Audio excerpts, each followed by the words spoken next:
Eu sou um cirurgião e dou aulas há algum tempo. E por 13 anos vivi em companhia de cadáveres e durante a minha carreira estudei anatomia a fundo. Posso, portanto, escrever sem presunção a respeito de morte como aquela.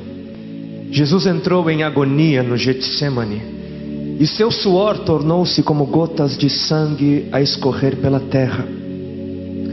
O único evangelista que relata o fato é um médico, Lucas, e o faz com a precisão de um clínico.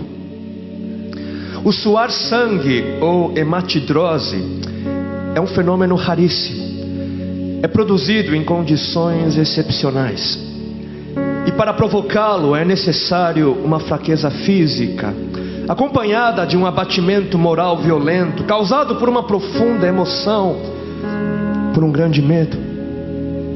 O terror, o susto, a angústia terrível de sentir-se carregando todos os pecados dos homens devem ter esmagado Jesus. Tal tensão extrema produz o rompimento das finíssimas veias capilares que estão sob as glândulas sudoríparas, e o sangue se mistura ao suor e se concentra sobre a pele, escorrendo então por todo o corpo até a terra. O corpo dele inteiro havia se tornado negro, porque ele havia suado sangue. Só para os irmãos entenderem qual é o estado de espírito que leva alguém a suar sangue. O terror, o susto, a angústia terrível de sentir-se carregando todos os pecados dos homens devem ter esmagado Jesus. Conhecemos a farsa do processo preparado pelos líderes religiosos, o envio de Jesus a Pilatos e o desempate entre Herodes e Pilatos. Pilatos teve que ceder e então ordenou a flagelação, o chicoteamento de Jesus. Os soldados despojam Jesus, tiram a roupa de Jesus e o prendem pelo pulso a uma coluna do pátio. A flagelação se efetua com tiras de couro múltiplas, sobre as quais são fixadas bolinhas de chumbo e pequenos ossos. Os carrascos devem ter sido 2, um de cada lado e de diferente estatura, e golpeiam com chibatadas a pele já alterada por milhões de microscópicas hemorragias do suor de sangue. A pele se dilacera e se rompe, o sangue espirra. A cada golpe Jesus reage em um sobressalto de dor. As forças se esvaem, um suor frio lhe impregna a fronte, a cabeça gira em uma vertigem de náusea, calafrios lhe correm ao longo das costas. Se não estivesse preso no alto pelos pulsos, cairia em uma poça de sangue. Depois o escárnio da coroação, com longos espinhos mais duros que os de acácia. Os algozes entrelaçam uma espécie de capacete e o aplicam sobre a cabeça de Jesus. Os espinhos penetram no couro cabeludo, fazendo-o sangrar, e os cirurgiões sabem o quanto sangra o couro cabeludo. Pilatos, depois de ter mostrado aquele homem dilacerado à multidão feroz, o entrega para ser crucificado. Colocam sobre os ombros de Jesus o grande braço horizontal da cruz, que pesa uns 50 quilos. A estaca vertical já está plantada sobre o Calvário. Jesus caminha com os pés descalços pelas ruas de terreno irregular, cheia de pedregulhos. Os soldados o puxam com as cordas. O percurso é de cerca de 600 metros. Jesus, fatigado, arrasta um pé após o outro. Frequentemente cai sobre os joelhos e os seus ombros estão cobertos de chagas, de ferimentos. Quando ele cai por terra, a viga lhe escapa, escorrega e lhe esfola o dorso. Sobre o Calvário tem início a crucificação. Os carrascos despojam o condenado, tiram a roupa do condenado, mas a sua túnica está colada nas chagas, nos ferimentos, e tirá-la produz dor atroz. Quem já tirou uma atadura de gaze de uma grande ferida percebe do que se trata. Cada fio do tecido adere e cola a carne viva, e ao levarem a túnica se laceram as terminações nervosas postas em descoberto pelas chagas. Os carrascos dão um puxão violento, e há um risco de toda aquela dor provocar uma síncope. Mas ainda não é o fim. O sangue volta a escorrer. Jesus é deitado de costas. As suas chagas se incrustam de pequenos elementos. Depositam-no sobre o braço horizontal da cruz. Os algozes tomam as medidas. Com uma broca é feito um furo na madeira para facilitar a penetração dos pregos. Os carrascos pegam um prego, um longo prego pontudo e quadrado, apoiam-no sobre o pulso de Jesus e com um golpe certeiro de martelo o plantam e o rebatem sobre a madeira. Jesus deve ter contraído o rosto assustadoramente. O nervo mediano foi lesado.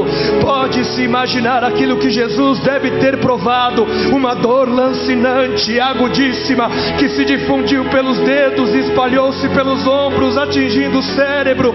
A dor mais insuportável que um homem pode provar, ou seja, aquela produzida pela lesão dos grandes troncos nervosos, que provoca uma síncope e faz perder a consciência. Mas em Jesus não. O nervo é destruído só em parte, e a lesão do tronco nervoso permanece em contato com o prego. E quando o corpo for suspenso na cruz, o nervo se esticará fortemente como uma corda de violino esticada, e a cada solavanco, a cada movimento, vibrará despertando dores dilacerantes. Elevam a Jesus.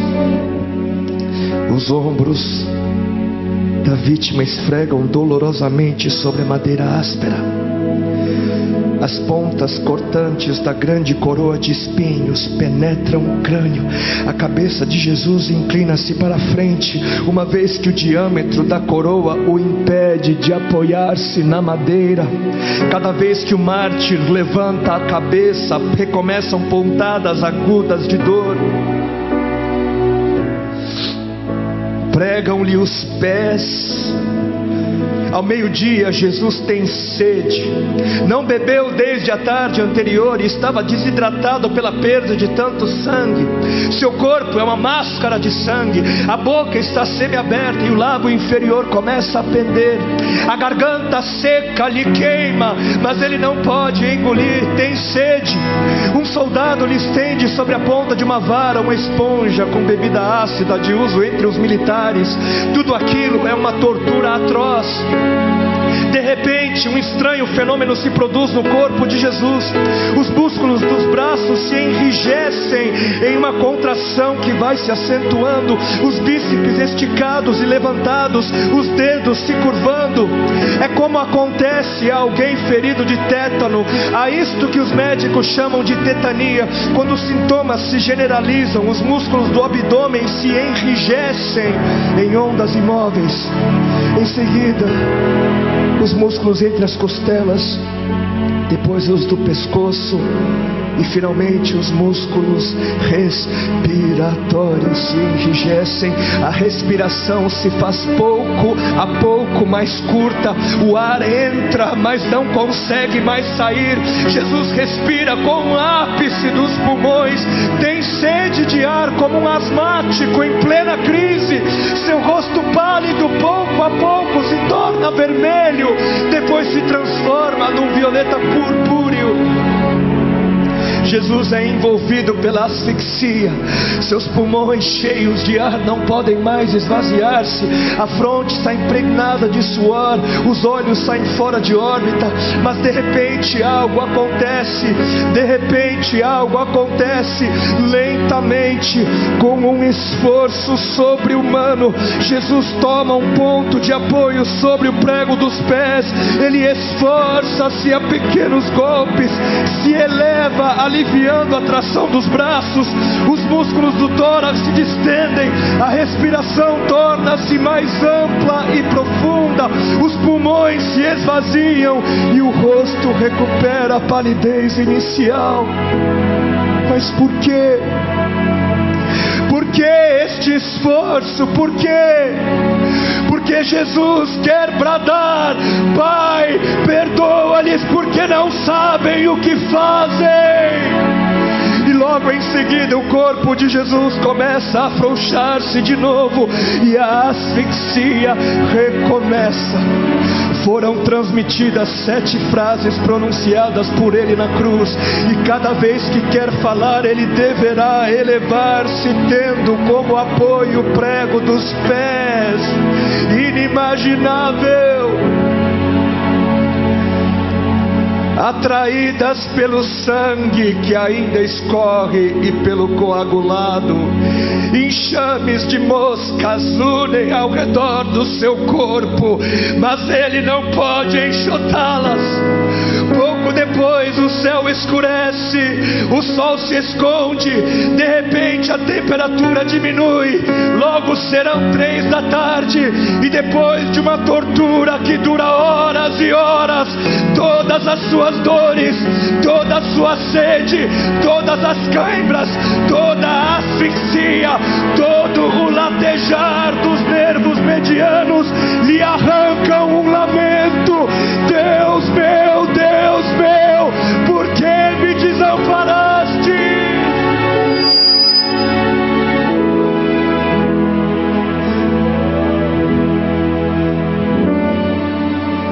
Jesus grita: está consumado! E em seguida, num grande brado, diz: Pai, nas tuas mãos entrego meu espírito.